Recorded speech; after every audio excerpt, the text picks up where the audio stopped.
Good morning. In Political Science for Class 11, we are continuing the chapter of freedom, and today we will see and understand the views of Karl Marx on freedom and the idealist view and anarchist view of freedom. First, we are taking Marxist view. Children, if you remember, I had told you something about Karl Marx, who was never in favor of capitalism, as he considered that in capitalism there is exploitation of the weaker sections, especially the workers, by the owners, masters, or businessmen. So they are not able to enjoy their liberty.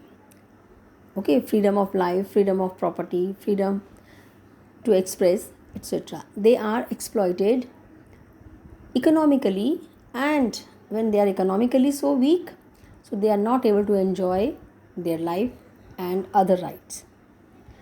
So according to Karl Marx, capitalism or capitalist society makes the rich people richer and poor poorer, and liberty in such environment is enjoyed only by rich people and not by the common people. He was in favor of the poor people for their upliftment, for their betterment, which was not possible in capitalist society during his time period. So, what are the characteristics of freedom according to Karl Marx? We will see now. Freedom is not possible in a class divided, okay, into rich or poor or capitalist society. Then these societies exploit, oppress, and alienate. Alienate means the people are divided into classes. Classes are also on the basis of economic status. So the majority of the people who are poor, they are alienated, means they are separated. They are alienated from so many things because the workers are working so hard for so long that they are not able to involve themselves in other activities of their life, and they are not allowed to mix with other people also, especially the rich people. There is wide gap between rich and poor. Then labor is bound in chains like a cog in the machine. Bound in chains means too many conditions, too many rules and laws, no freedom. They work like slaves. And which society they're talking about? Capitalist society. The next characteristic, freedom would come when workers would unite collectively and overthrow the capitalists through a violent revolution. So he wanted that such system should be abolished, and it is possible when all the workers in the world, not only in a particular country, in the world get united, and from all the states such system of capitalism should be abolished, and private property should also be abolished. And the private property economy, okay, that should be regulated, managed by the state. And what type of state? New type of state, which is formed by the laborers, workers, and they are known as proletariats. What? Proletariats. So proletariat means the laborers who work so hard but they are not paid duly, and very nominal amount comes to them by their masters, and the major part of the profit goes into the pockets of the owners. So he wanted to change this system, and that is possible when a violent revolution takes place by the laborers, and then they will set rules and regulations for the society, which will be which will look for the betterment of each one, especially the weaker sections, and then there will be no class.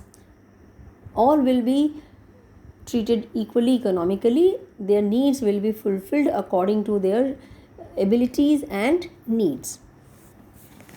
Okay, and freedom would come when classes would disappear and dictatorship of proletariat would be established. So this right to decide everything for the society is dictatorship, means the workers who will form the government will decide all the things: social, economical, educational, cultural, everything will be decided by the this group of people or workers who are known as proletariats. So now they will have the dictatorship, means whole power will be in their hands only, and they will look for the betterment of the majority who is of poor people. Okay, and this is the view about the what freedom according to Karl Marx. So he wanted such a society which is good society, where there is no rich, no poor, all are living in a state of harmony, where their needs and requirements are fulfilled, they are taken care by the state, and there is no competition. Now we take idealist view. Idealists are those people who welcome the state, who think that state is a good institution, and that is possible. The freedom is possible only when some rules and laws are there. For what? For checking the defaulters and for promoting the welfare of the people. And this is possible when some authority is there, and that authority is the state. So they favor and welcome the state. So the idealists believe that freedom is possible in obeying the laws or by obedience to state. According to them, state is moral and real creator of freedom. Then laws are based on morality. They say, yes, laws are framed, laws seem to be bounding, but that foundation is for the good cause. And those conditions are based on moral state. And freedom is possible only in a state. So the freedom, whose freedom we are talking about? We are talking about the freedom of the common people who are exploited, who are suppressed, who are exploited by the rich or powerful people, who are misusing their liberty and freedom and not allowing them to use or to exercise their liberty. And the supporters of idealist view are Hegel. For example, Hegel, a scholar, he opined that freedom is possible only through the state. Okay, only through the state. And now we take the next view, that is anarchist view. Anarchists are also those people who do not want the state. That is opposite to the idealist view and similar to the negative concept.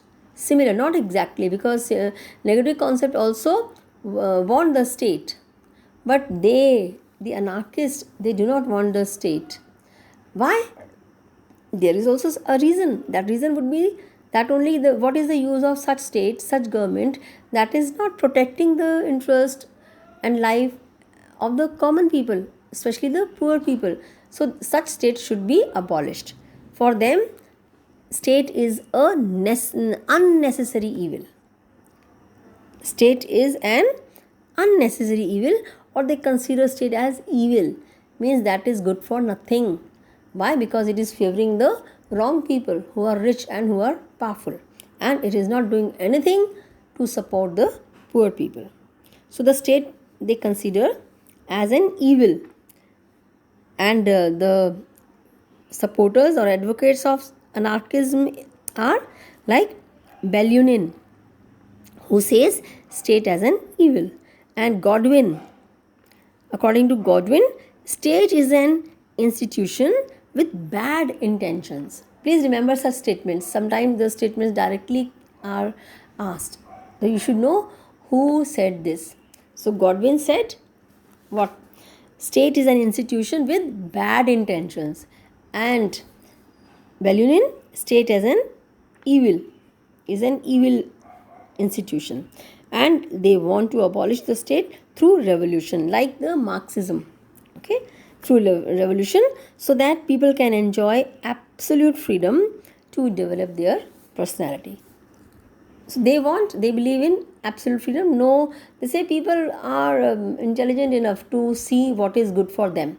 They are not, anarchists are not favoring any particular section, like Marxism, favors the laborers, but they say all know what is right for them, so they will manage. Weakers, if they are weak, that is their problem. If they are strong, that is their strength. So whatever is good for anything, any person, they will manage themselves. State should not be there. Why? Because they will tackle their problems or their things themselves. It should not be there. The state will favor other person and will ignore the interest of others. Thank you, children.